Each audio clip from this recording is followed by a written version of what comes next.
Hey guys, and welcome to episode number 101 of Diehlman at Halftime, the NBA podcast that tops all others. I'm your host, Larry Diehlman, joined by my co-host, Chris DiPietro. If you're joining us for the first time, it's great to have you, and if you've been a regular listener, welcome back. We have a lot to cover today and not a lot of time to do it. We'll look at a general overview of the NBA this week and then discuss some important topics across the association.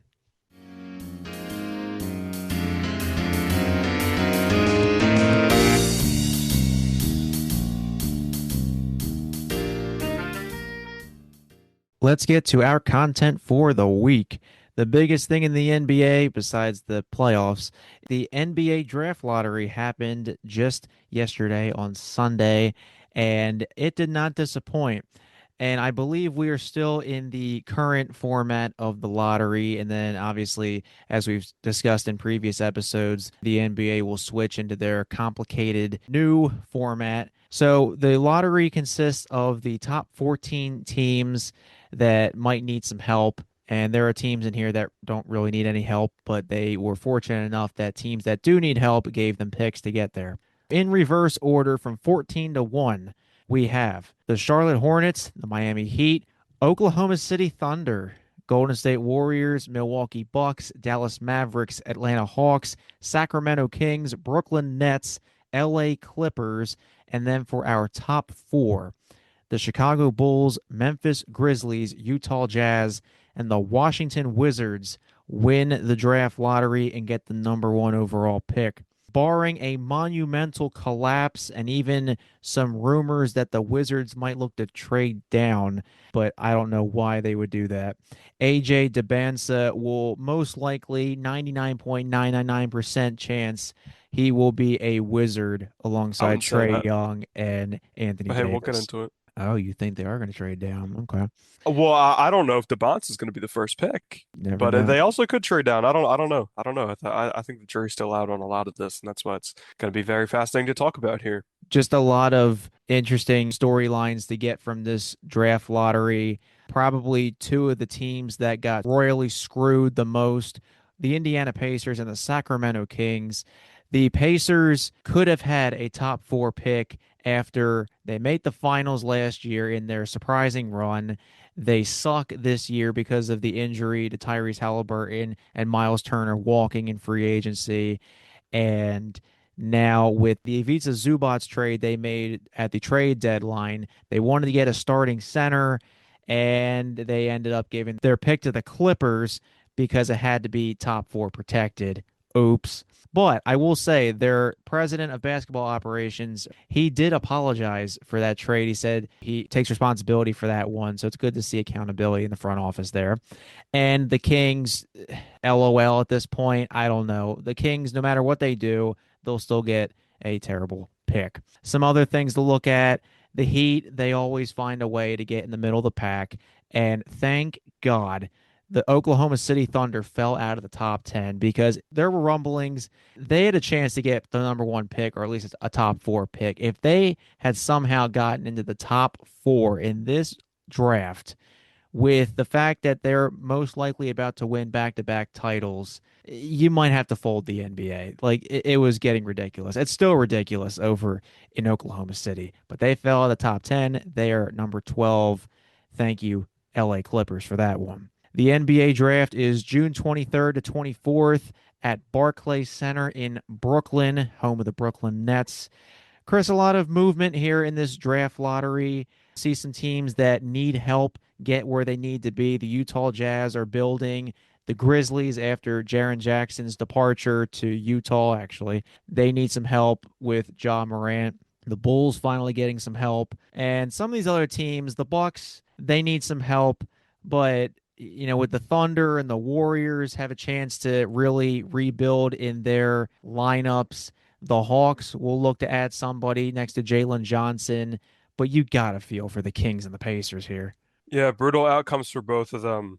I think Indiana specifically, they knew what they were getting into when they gave up that radically, weirdly protected pick in return for Ivica Zubats, which obviously in hindsight, now that the lottery has gone down, you say that that's a really steep price for Zubats, but Zubats was gonna be a lot to acquire anyway. He's truly a great center. He's a defensive anchor. He's a one of the best rebounders in the league, and he is a perfect fit on this Pacers team.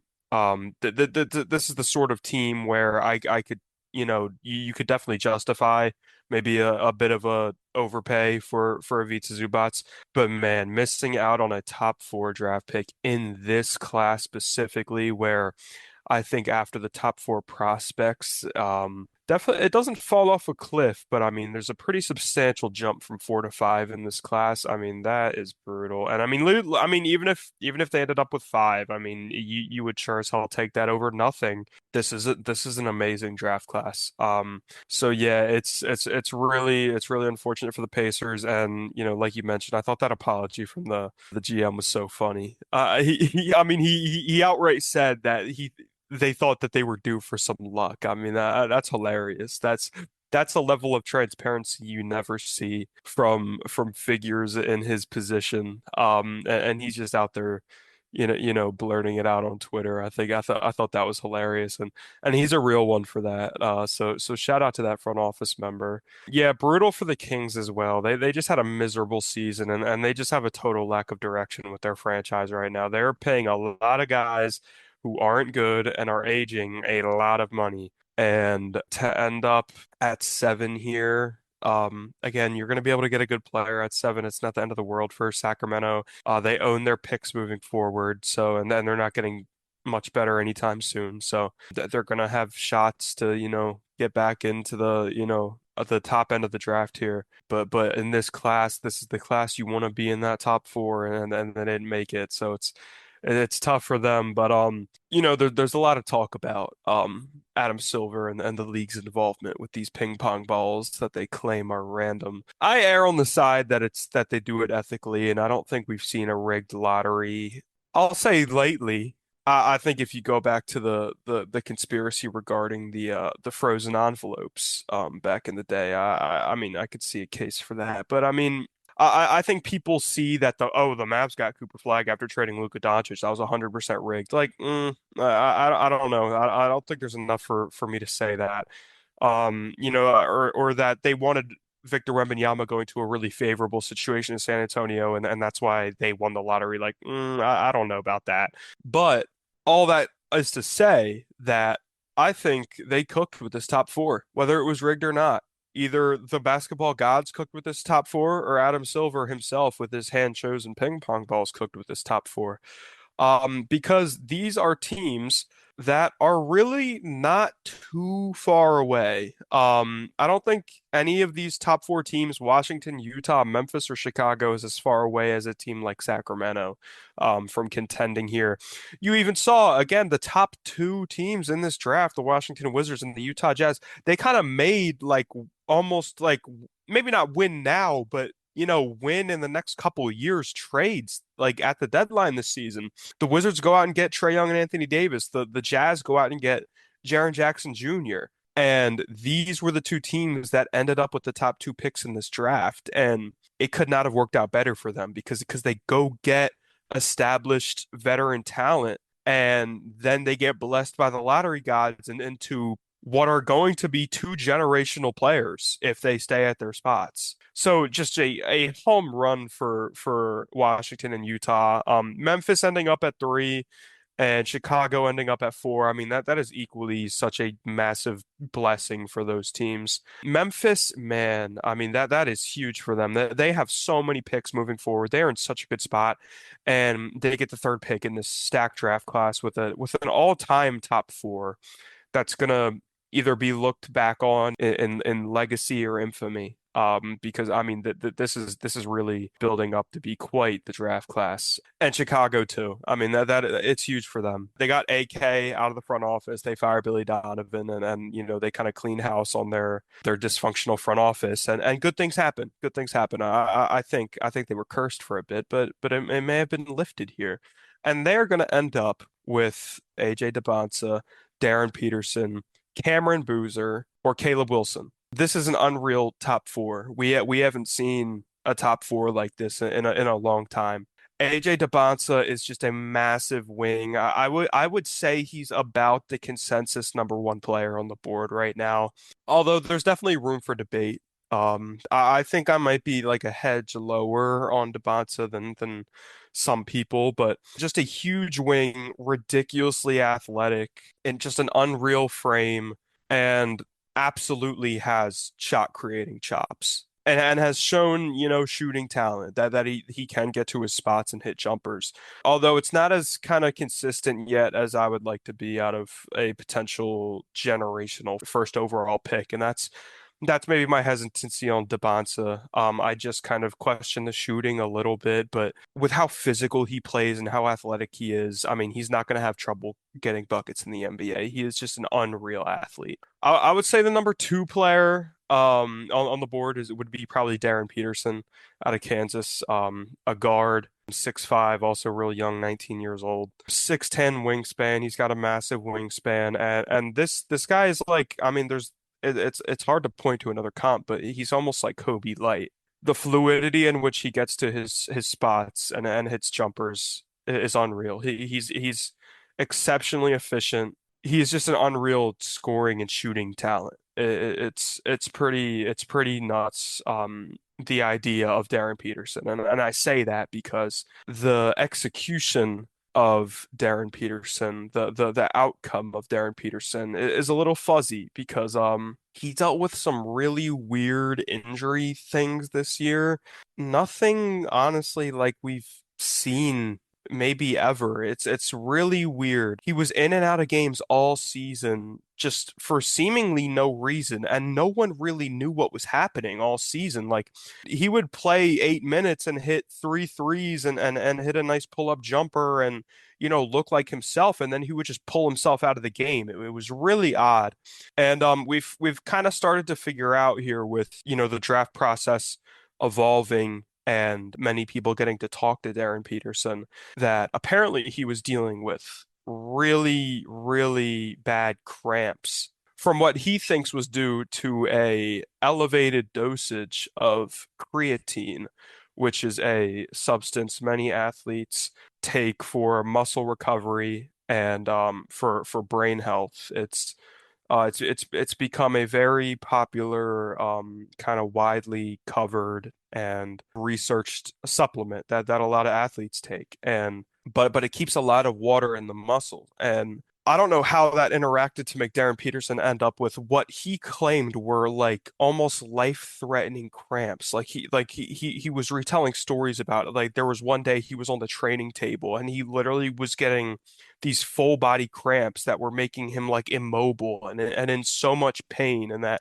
he lay down on this table and was like begging the Kansas training team to call an ambulance. Like, and this is the stuff he was dealing with all season. It's almost it's not quite the same thing, but it's almost just as weird as the whole Paolo Banchero sweating thing. While he was coming out of Duke, he would lose like 10 pounds a game from sweat, and they would have to make these weird concoctions of electrolytes to have him even be able to finish games. And obviously that has not been an issue for Paolo Banchero in the NBA, and you'd like to think that this cramping issue wouldn't be an issue for Darren Peterson as he comes into the league, because he is just an unreal generational scoring talent. It's insane. Cam Boozer, kind of a big man power forward. Could probably run the five. He's 6'9". Not exactly a ridiculous athlete by any means. His kind of claim to fame is just his feel for the game, and some of his advanced metric stuff is just unreal. Like his offensive and defensive impacts according to advanced stats. He can kind of do everything. He's just a very skilled player, but I don't know if he has the athletic ceiling to maybe become like a superstar. But you watch him play, he just takes over games. The question is just how it translates to NBA frames that he'll be competing against every night. But I think he's going to be great. I think he may be the safest player in this top four. And then Caleb Wilson out of University of North Carolina, another big man power forward. Definitely can't run the five though, like Cameron Boozer. He's more of a wing, kind of like Debonsa. He's very similar to Debonsa, and just kind of his play style.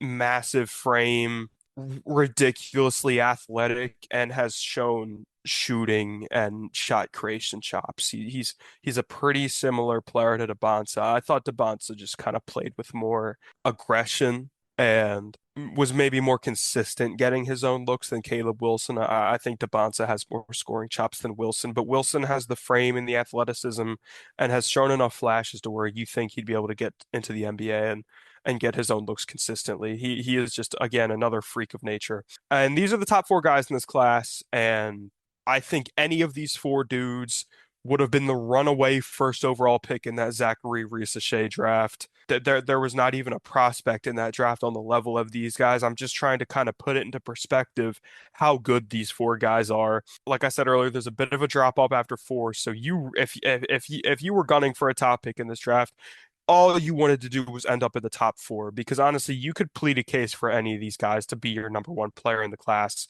And just such a huge moment for the Wizards, Jazz, Grizzlies, and Bulls franchises here, being able to get into this top four. I think it would be a massive mistake for any of these teams to trade out of the top four. Now, if they want to move around within the top four, that would make sense to me.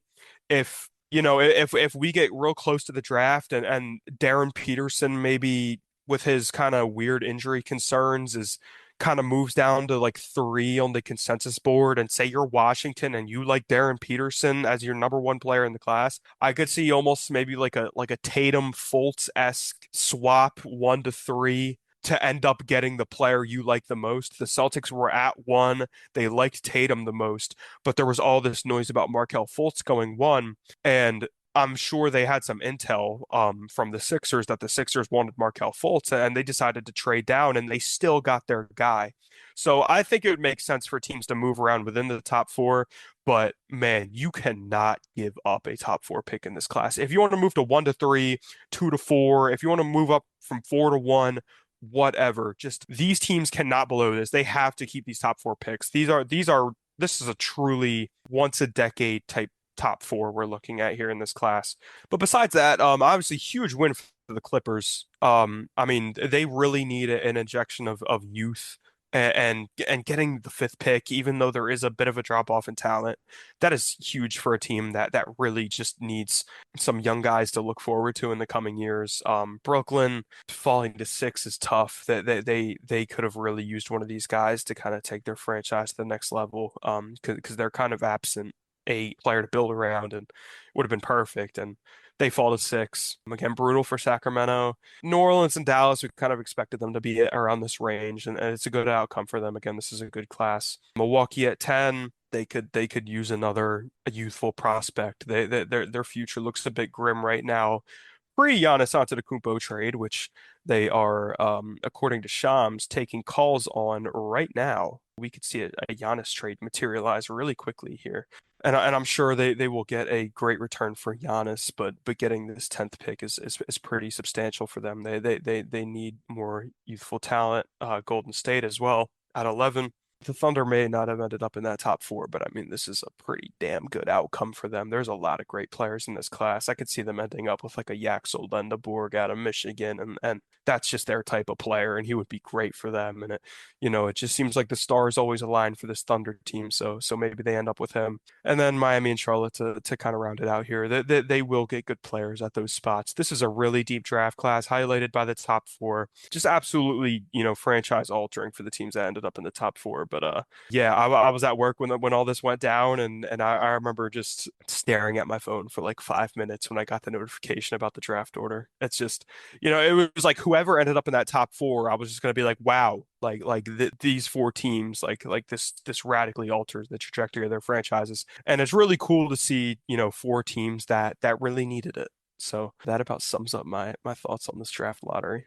Now, I watched the draft lottery live before a certain game that happened, which we'll talk about in a few moments. Yeah. But what's interesting is when they do this lottery every year. First of all, this is Mark Tatum, the deputy commissioner. This is his moment to shine because this is like the only chance he gets. Besides the actual draft itself, he usually takes over the second round. The second round of the draft and the draft lottery are kind of like his two main moments. So Mark Tatum does a lot of this. They He's got a show killer voice. I he appreciate when he does, does the yeah. lottery. They show that there's a law firm and there's a security guard that walks it was a woman from the firm. He walks her out and she has all the cards. She is the only person in the building that knows the exact order, and then she puts it on the lectern for Mark Tatum to reveal. And there's like 1,001 combinations or some crazy number, and they just go in reverse order. They go from 14 to 5 like pretty quickly, and then the number 4, before they get there, they go to commercial break, and then they reveal the top 4, and you kind of understand who's getting that top pick. For the Wizards, John Wall was the representative, which it's kind of weird when they have representatives at the draft lottery because, like, do they really even do anything? They're more like just a show face. I think it's fun. Yeah, no, I think Like it's fun. like It's fun, but like they don't I really think do I thought it was awesome much. seeing John Wall there. Yeah, John I mean, Wall was the last number 1 pick the Wizards had back in yeah, 2010. yeah. I mean, that's why they do it. I mean, that's awesome. The Wizards' last number one pick is there to see their next one. John Wall is, one of the faces of the Wizards franchise all time. He recently, I believe he is now the men's basketball GM at Howard University down in DC, HBCU school. And John Wall, I mean, the Wizards, they need some help. Like, hopefully they can make a playoff run next year or a play-in run. They haven't been to the conference finals in like 50 years. They've had some miserable performances. Hell, they gave up 83 points to Bam Adebayo of all people this And that's why season. they deserve this. Yeah, They had it coming. And you throw Dabonsa in this lineup, people are already getting, they're already playing around with these potential Wizards and Jazz lineups when you insert Dabonsa and Peterson. And they have a scary lineup. They have a scary like 8, 9 man rotation with Trey Young. And if you want to start Will Riley or Bilal Coulibaly at the 2, Dabonsa at the 3, Davis at the 4, Sarr at the 5, and then you have again one of Coulibaly or Will Riley coming off the bench. You have Trey Johnson coming off the bench. You have Bub Carrington coming off the bench. I mean, like that's a solid 8. Like that's like playoff team at least to me. the funny thing watching the Wizards get that number 1 pick, Brian Keefe, the head coach, you see him smiling, and you just know that man just thinking that this just saved my job. Oh yeah, 100%, 100%. I mean, who knows if he even makes it like to the point where he can He could coach. probably be like a starter pack coach, but the Wizards front office might look at him and say, "Yeah, buddy, you might not be making it past this year. Sorry." I don't look at Brian Keefe as a coach worth keeping. I think I would probably let the dude go and just go into the AJ DeBonsa era with a fresh face. You But could you could I you mean, could give John Wall a fresh promotion. shoot. I mean, he would rally the boys up. That's for sure. He Do doing the Dougie in the Yeah, locker do room. the Dougie in the starting lineup. So we'll see how this all shapes out. The draft is in late June in Brooklyn, and a lot to look forward to in this top 4, especially. This episode is entitled Ball Don't Lie. So, who's raising eyebrows at the moment?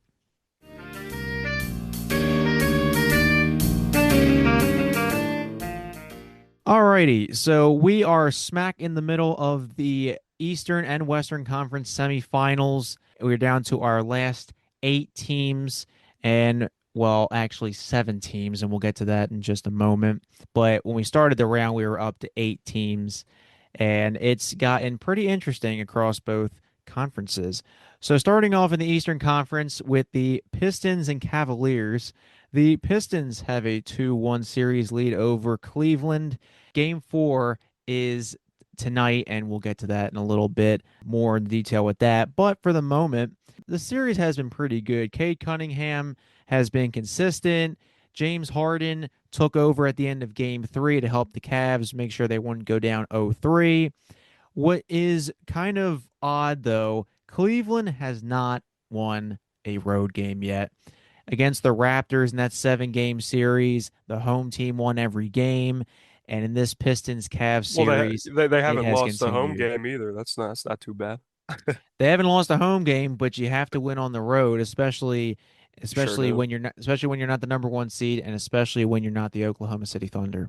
The Pistons and Cavs, it's been a back and forth series so far. A lot of good defensive play, and you're seeing from your star players. And I think what's going to be the key for Cleveland, they need James Harden to not turn into playoff choking James Harden. And the Pistons trying to go up 3-1 in this series in game four. You cannot do what you did against the Magic and just get in that early hole. A lot to look forward to with this series. Good star power. And we'll see if the Cavs can keep this home streak going or if the Pistons want to maybe step on their throats. So yeah, they went to James Harden late in game three, which was, interesting to watch given some of the noise that we've seen about James Harden lately. And this noise dates back for a long time. James Harden has a bit of a reputation for being a playoff dropper. And so it was really interesting to see them, almost undisputedly turn to him in the clutch of game three in a must-win game. And he stepped up at the plate. He had 7 straight points in the last minute or so of the game, including a three that probably should have been a 4-point play. The Cleveland crowd was electric for that one. That was a really fun game, and it's been a really fun, gritty series. But I bring up how it's interesting that we saw them commit to James Harden so heavily in the clutch in that must-win game because I think it's the right call because I mean I saw this stat about Donovan Mitchell in the clutch this postseason. It was ranking players' clutch effective field goal percentage in this playoffs from the bottom. So I saw the 10 worst. I think the second worst was I kind of want to say Maxi, but I'm not sure. But he was like 43% or something effective field goal percentage. That's not good. Like that's not what you want your star player shooting in the last 2 minutes of close games at all. Like that's pretty rough. I believe Donovan Mitchell in this playoffs was down at 16%. He has been abysmal in the clutch these playoffs. And that kind of like blew me away. It was like when you see that stat, you kind of think about it. Like, they go to Donovan Mitchell a lot to end the games, obviously. He's probably their best player. And, seeing that stat, it kind of hits you like, wow, like he they go to him a lot, but he really doesn't convert a lot. So it's just fascinating to see, all the noise about James Harden after game two and the reignition of the choker, allegations, which, are founded beliefs, I'd say. But it was really interesting to see, him get all the touches and he, went to work and he was great. But yeah, this has been an awesome series. I think Cade Cunningham is the best guard in the East at this point. It's an interesting conversation given some of the guards that we'll talk about in our next series here. But he's been phenomenal these playoffs, and again, this has just been a great series. I'm honestly excited to see the outcome of this game four because I think this could go pretty deep here. But I do like Detroit's odds, and I think we'll see them in the conference final. Now let's go to our other Eastern Conference matchup. Good God. The 3-7 matchup, we have the Knicks and the Sixers. And like I alluded to, with there only being 7 teams at the moment, the Knicks swept the 76ers in a clean 4 games. I think personally, this series was over the minute the Sixers won game 7 in Boston. That was their Super Bowl. That was their NBA Finals because they finally took down their kryptonite. That was the number one thing standing in their way. And then they get to the Knicks all excited, and the Knicks say, watch this. And they took him out again. 3 of the 4 games in the series were blowouts. Knicks fans, it was Madison Square Garden East again, despite Joel Embiid saying he needed the Sixers fans to pack Xfinity Mobile Arena. OG Anunoby for the Knicks. He was injured the last 2 games, and it did not hurt the Knicks' chances whatsoever. I watched game four. I watched a couple games. There was game two. That was a collapse. The Sixers had it in the bag, and they just blow it. Game four was, if you want a comparison, it was basically Knicks Hawks game six, part two. That's really the only thing you can describe it as. Maybe not as bad as that because that was like a 60-point game at one point. This Sixers Knicks game four was disgusting. Deuce McBride was a flamethrower. He led the team in points, and he's not even their best player. Karl Anthony Towns, his playmaking has really improved. They don't really need him to score that much. Jalen Brunson does a lot of that. They've obviously Deuce McBride's taking most of that now, and they have OG Anunoby, they have Mikal Bridges. They don't need Karl Anthony Towns to go for 25 or 30 points a game. He has really turned into a great playmaker, and OG and Mikal are two of the best wing players.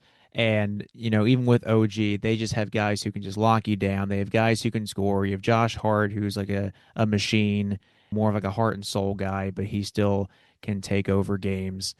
And the Knicks get about a week and a half of rest until the Eastern Conference Finals start next week, either against the Pistons or the Cavs.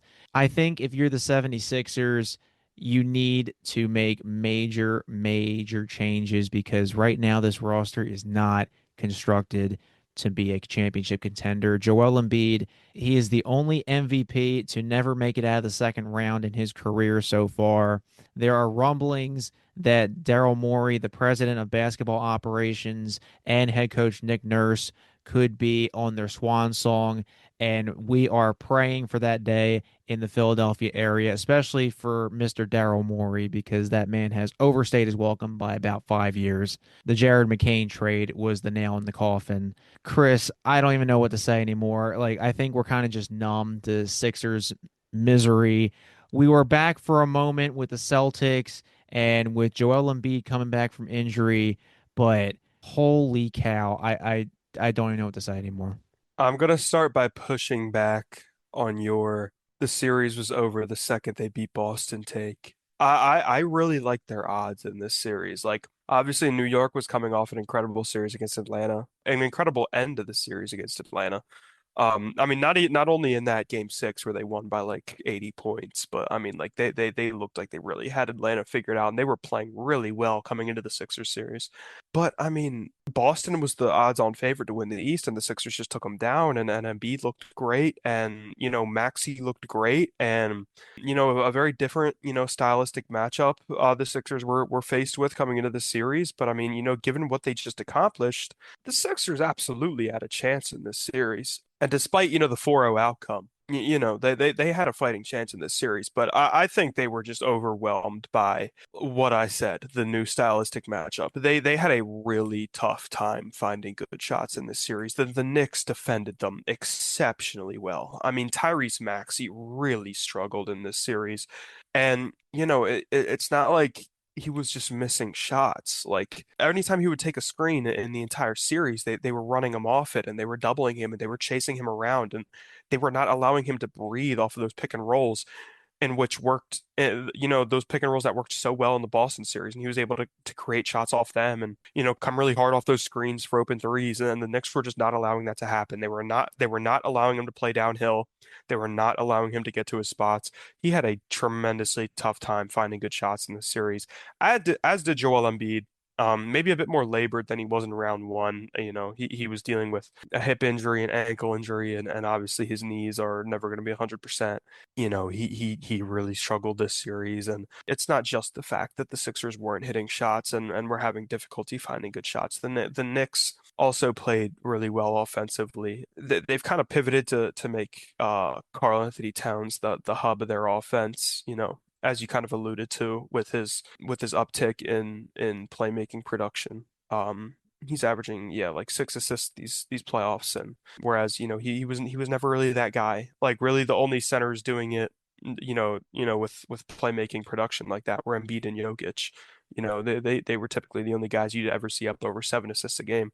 And Karl Anthony Towns has stepped into that role for New York, and it's really, functioning at a high level right now. They're shooting the lights out. Jalen Brunson's been incredible. He took advantage of Joel Embiid and drop coverage all series long. I mean he was feasting, and he was magnificently efficient in this series, as were a lot of Knicks players. Deuce McBride, like you mentioned, was huge for them towards the end of the series. He just couldn't miss. Karl Anthony Towns great. OG Anunoby was great in those first two games, and when he was ruled out, going into game three, I mean this was the Sixers' chance. They just lost those first two games, and we kind of saw what the Knicks were kind of deploying against Tyrese Maxey and Joel Embiid defensively that was really working well in the first two games. But I mean, OG Anunoby was huge in those first two games, and he gets ruled out. And now you're thinking, well, I mean, if the Sixers can adjust a little bit here, and hit some shots at home, we have a series on our hands, and they just let it slip through their hands, and they just couldn't hit shots, they just couldn't find good shots, and the Knicks are just on another level right now. They are playing the best basketball of their season right now. I think it's going to be really hard to pick against them in the Eastern Conference Final, whether it be Detroit or Cleveland they face against. And at this level they're playing at right now, once upon a time, a couple weeks ago, we thought that our NBA champion this year was going to be a Western Conference team. We thought it was going to be Oklahoma City or San Antonio or maybe Denver if you're crazy enough to pick Denver to make it so far. I think my co-host right here did, unfortunately, but that's besides the point. We expected it to be from the West, but with this level that the Knicks are playing at right now, I mean, like I think they have a shot against anybody right now. I think I would still take Oklahoma City in a series against them. I would probably still choose San Antonio in a series against them, but I mean, they are just playing at an unreal level right now. They're playing so great. And for the Sixers moving forward, Daryl Morey, he's had some bad trades and some moments where he sat on his hands when he shouldn't have, and obviously he made the McCain trade that was terrible, but he really has drafted well for the Sixers. I don't think this was like a horrible stretch of basketball operations, I'll say, from Daryl Morey. But and kind of a similar story with Nick Nurse. I don't think Nick Nurse was the worst thing. I don't think he was Doc Rivers. I don't think he was Brett Brown. I think he was a better coach than both of those guys. And he had shown a willingness to adjust, which I think is a really important trait for any coach. And we still see a lot of coaches in the NBA, and Doc Rivers was like this, and Brett Brown was like this, where they just don't have that trait to adjust. And Nick Nurse he was really creative, and after timeout plays, super efficient on those, and he was able to throw some interesting things at some teams that caused a lot of trouble for them, and adjust, and see things in the game, and change what the Sixers were doing out there, but it just hasn't been enough, and it's been 3 years of this, and it might just be time for a new face. And you said it. I think it's time for Daryl Morey to pack his bags a little quicker than Nick Nurse, but I would not be complaining about, if Nurse got fired and, they just clean house. I'm really just worried about the new hires because obviously the owner, Josh Harris, has a bit of a tendency to look for retreads, guys who have been GMs, guys who have been coaches, and I think that has a lower success rate or is just a worse path to take than taking a chance on someone who could really, change your franchise around and be an innovative coach. And they have, historically kind of turned their cheek to that style of coach, and they've looked for experienced guys, and it hasn't been working. So You'll get Jamal Mosley or Billy Donovan, and you'll like it. yeah, see, like I would rather have Nurse at that point. And it would really be unfortunate if they look for another retread. It'd be so frustrating. But we'll see what happens with the future of those two. I wouldn't be mad if they were both gone. I think I'd be happy generally. Again, it depends a lot on the new hires, but yeah, Sixers are in a weird spot in their franchise right now. They're kind of at a crossroads whether they want to compete with Embiid or kind of get a jump start on a potential rebuild here. We'll see, but yeah, the Knicks are playing tremendously right now. I think they're going to the finals out of the East.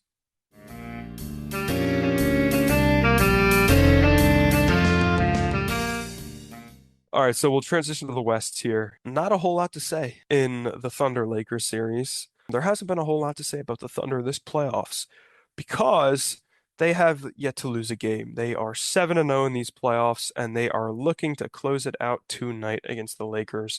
Been a lot of complaints from the Lakers about the officiating in this series. I think that those are, rational complaints. We've seen kind of a lot of moments from the Thunder where you kind of scratch your head watching the TV, like how was that called? And on the flip side, you see a lot of moments when the Lakers are on offense, and the Thunder can be physical, but the Lakers can't defensively.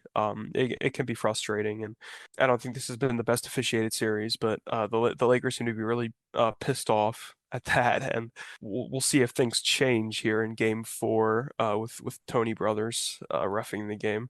A historically not great official, so we'll see how that shakes out in Game 4. But I expect the Thunder to close this one out. They should have got Scott Foster. He's known as the extender. That's true. That's true. And LeBron and LA is a big draw, so it's a bit head scratching why they didn't deploy the extender for this game four, but and, them deploying Tony Brothers, an official who I don't think is very good. So maybe they think the series is already over, and maybe they're putting Tony Brothers out there so that there are more missed calls in favor of the Thunder in this game, and they get more viral reactions out of Austin Reeves and LeBron and JJ Redick for social media.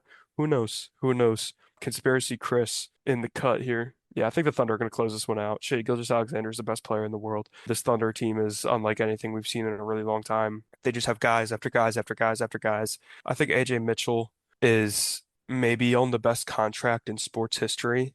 I think it's like 3 years, $9 million, and he has like been pivotal for them, like an amazing role player. Yeah, the Thunder are just a farm, and I think people are probably at their peak of hatred for them right now. But I brought this up to a coworker. It's like everyone wants these homegrown, championship winners, and they don't like when teams go out and go acquire the third superstar or go pay a dude, $300 billion in free agency. People want the homegrown contender until the Thunder take over the league, and now they hate the Thunder. And it's And they're like, super homegrown. yeah, I mean, literally, like, I mean, they make the trade for Shea, but I mean, like, I don't even think you can count that because they kind of developed Shea.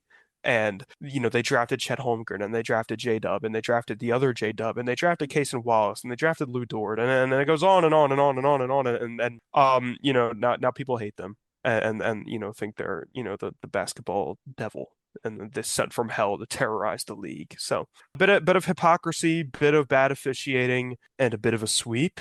But you also have the best general manager in probably NBA history at the moment, or at least in the Maybe 21st century. up there. That helps.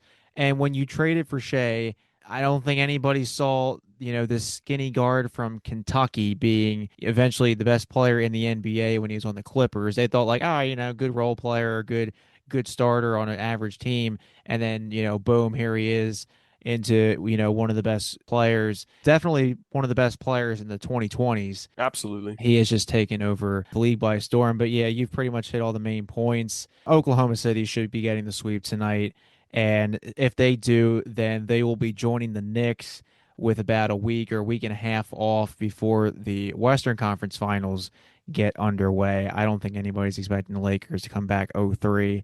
Every game's been a blowout in this series. With the Knicks, game two was pretty close. In the Lakers, every game's been a dud. AJ Mitchell's been taken over. Jalen Williams has not even played since the Suns series, and the Thunder have not skipped a beat. Similar to OG Anunoby, which, we're putting all these comparisons with the Knicks, but here we are. And SGA not even putting up monster performances. He's not putting up like 40 points a game. He's just doing his thing. What I saw online, it was pretty funny. Chris, did you see the DeAndre Ayton thing from game three? What the are you talking about the foul like 1 second into the game? No. Okay, so you didn't say it. So DeAndre Ayton, there was a clip, and it was I forget who the play-by-play announcer was, whoever whatever his name is, and it was Doris Burke on color commentating. They were like roasting DeAndre Ayton because he was getting cooked on rebounds. Like they were saying, like, oh, like he's been in the game for like 20 something minutes. He has like one defensive rebound, and he's just standing there. The Thunder got like three offensive rebounds in a row, and they're like, yeah, he's just standing there. And like the fans were like, probably getting upset. And then he gives up this rebound. Here comes AJ Mitchell on the drive. He shoves him in the back and one. And it was so funny. DeAndre Ayton got cooked in the paint. Now you can see JJ Redick. Well, JJ Redick probably gets mad over like a vending machine, but DeAndre Ayton just absolutely getting cooked in the paint. You could probably He see he is truly like, if I was JJ Redick, like if I was the person coaching this former number one overall talent, like if you're looking at it through that lens, like he's got to be one of the most frustrating players to watch, like maybe in the history of basketball. this man Like got pulled from the Suns like game seven because Monty Williams was like, it's internal. it's nuts. It's really nuts because I mean, like you have these like 4 minute spurts where like, he looks, I'm not even going to say where he looks like himself because at this point, what he is just a extremely low effort, low consistency Andre rebounder. Drummond. I mean, I think he's got, more scoring ability than Andre Drummond did. It's just like he is just like you see all these quotes from him every 4 months about how he's really locked in and how, man, I just hit this realization over All-Star break that I'm really going to turn it up. I'm going to be dominating. And it's like he plays like that for the first 8 minutes coming back from All-Star break or coming back from the next game after he makes some quote at a press conference, and like then he just like forgets he ever said it for 2 months. It's unreal. It's like pulling teeth getting this dude to like really like put like 5 minutes of consistent effort together. It's unreal. He's very frustrating to watch. All right, probably a more interesting series here in the Western Conference. We have a 2-2 series tie between the 6 seed Timberwolves and 2 seed San Antonio Spurs. This has been such a fun series.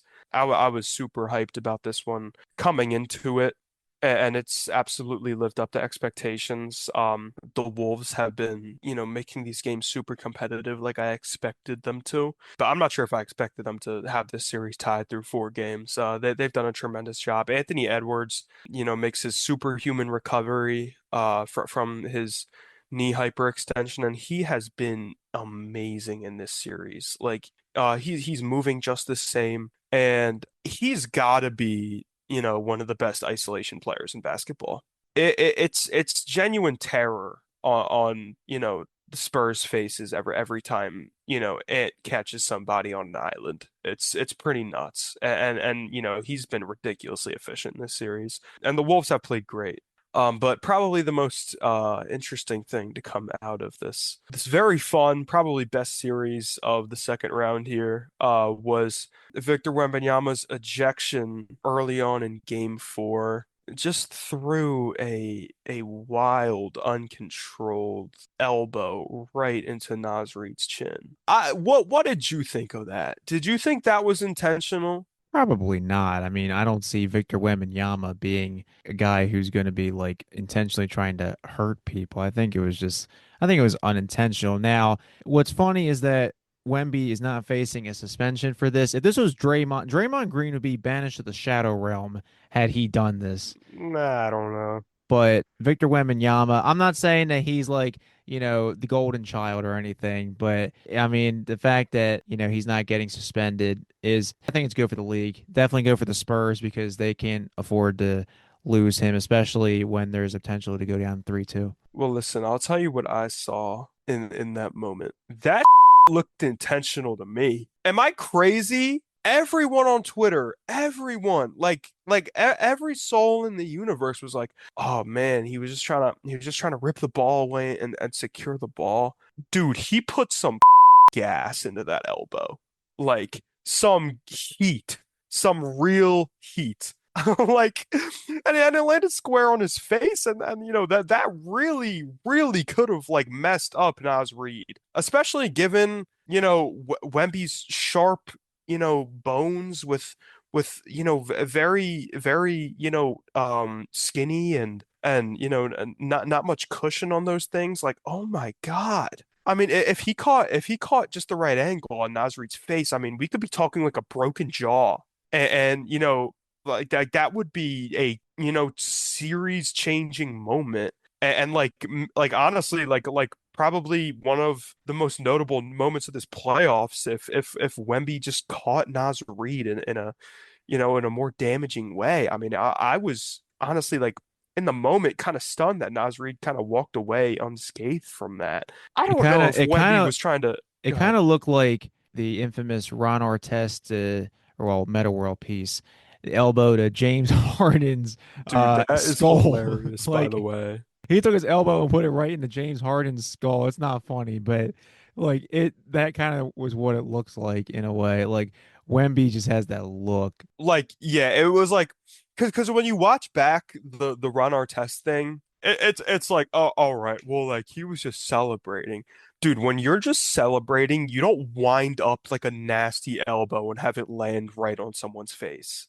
And, he was running up behind Harden. Like he clearly knew he was approaching somebody when he was about to do this. And it's like it's kind of a similar thing with Wembanyama, in my opinion. Like, if the whistle is blown and the play is dead and you're wrestling for this, dead ball, this is like maybe a split second after the fact where like you should, be aware in that moment that the play is dead and that, he already had like good control on the ball and he still continues to just wind up and whack the out of Nas Reed. Like, I don't know if he was like really trying to hurt Nas Reed, but I mean that looked like a boil over of some like genuine frustration and anger. Like from Wembenyama, that did not to me look like just some innocent, trying to secure the ball thing. Again, like, yeah, was he trying to knock Nasri out for the series? Probably not. But I mean, that looked like a real, like,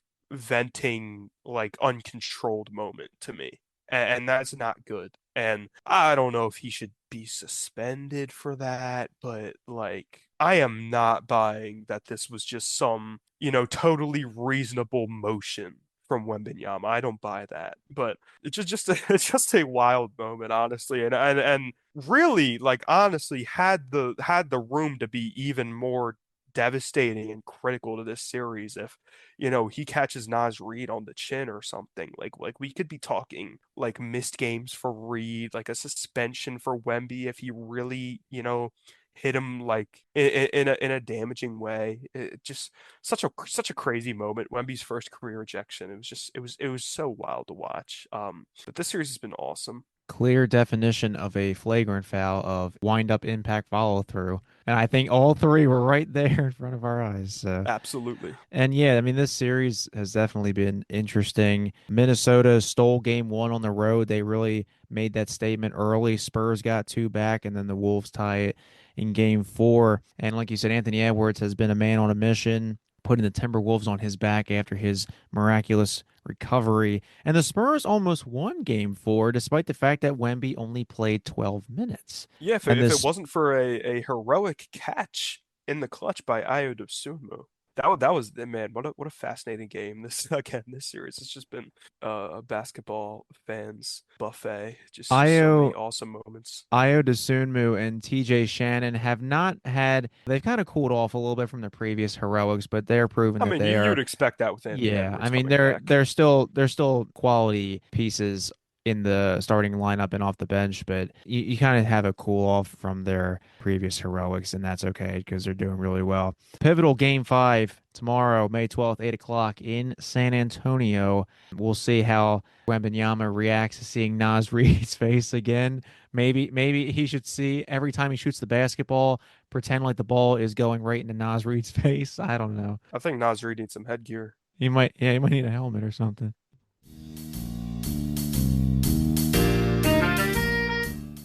Finally, let's go to our game of the week. For this week, we will be doing the Detroit Pistons and Cleveland Cavaliers, as we mentioned earlier.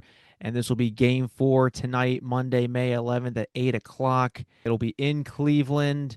And we kind of hit the main points earlier, but just to kind of reiterate, James Harden needs to be Cleveland's X factor if they want to have a chance. Donovan Mitchell can only do so much, and their young core as well. Donovan has had back to back 30 plus point games.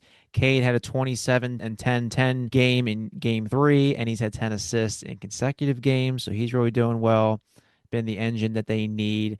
And as I said earlier, the Cavs need to win a road game. This one is at home, but if they win here, they need to win in Detroit. If the Pistons win here, then the Cavs are on life support. A really pivotal game. Every game's pivotal in the playoffs, but I think this one, especially for Cleveland, they need to lock in and get this one. Chris, I don't know about you. I am taking Detroit basketball 118-108. This is a tough game to pick and a good one. I'm really looking forward to this one very soon here. But every game of this series has been close, within 10 points of each other. It's just been a physical, competitive series, a series of runs. And, I hate to do it, Larry. I hate to do it, but I think I might have to agree with you on this one. I think I'm gonna have to take Detroit in this one. I'll take Detroit. I'll go 105 to 102. Give me Detroit in a nail biter, a lower scoring nail biter here. Hmm. Take the commanding 3-1 lead, and I think they'll eventually punch their ticket to the Eastern Conference Finals with a date with the New York Knicks. So, but yeah, I'm stoked for this game.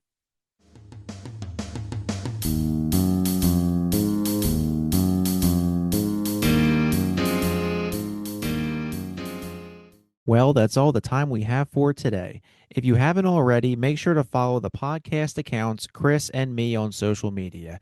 The three podcast accounts on Instagram, TikTok, and X or Twitter are under at Diehlman at half. My personal X and Instagram are at Larry Diehlman. Chris's personal X and Instagram are at Chris Dippy. All seven handles are in the description on Buzzsprout, Spotify, or wherever you get your podcasts. Remember, although you can find Dealman at halftime on major podcasting platforms like Spotify, Apple Podcasts, Amazon Music, iHeartRadio, and YouTube, the main podcast website is on Buzzsprout. The website URL is dealman at halftime.buzzsprout.com. Feel free to send a comment by using the Send Us a Text button located in each episode's bio. With the exception of Apple Podcasts, the text option is available on Buzzsprout and all of the major platforms. Your comment could end up in the fan mail section of the Buzzsprout website. And don't forget to spread the word about Dealman at halftime. See you next time, fellow Hoops fans.